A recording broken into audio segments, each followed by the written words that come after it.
A convicted killer could walk free in Iowa. The decision rests tonight with Governor Branstad. In a very rare move, Branstad asked the public if he should commute the life sentence of 66-year-old Raspberry Williams. Williams was convicted of murdering his neighbor outside a Waterloo pool hall in 1974. But after 38 years in prison, his supporters say he has turned his life around.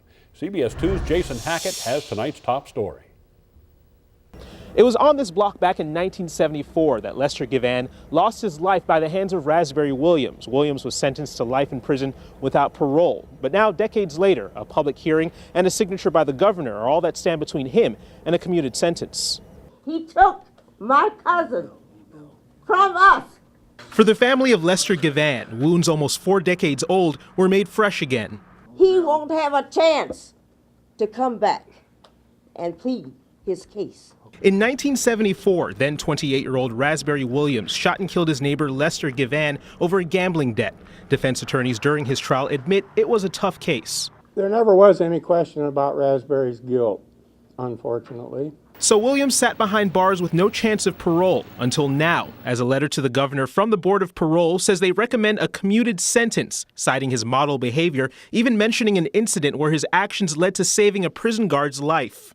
He's an incredible man. He's made some incredible changes in his life, and he's impacted a lot of people. Friends and former jailmates could not hold back the praise or the tears when they reflected on the lessons he taught them. How to be a man, how to make the right choices. And now Givan's family, years later, has let their faith lead to forgiveness. I'm a Christian. I have learned, I've grew to forgive Raspberry Williams. However, they didn't advocate for either side of the argument, instead offering their one hope. And I do hope that if he gets out, that he will do some of these other things that will show us that he truthfully is this person. So now all this testimony goes back to Governor Branstad's desk, and by May 4th, he will make the ultimate decision on whether or not to commute the sentence of Raspberry Williams.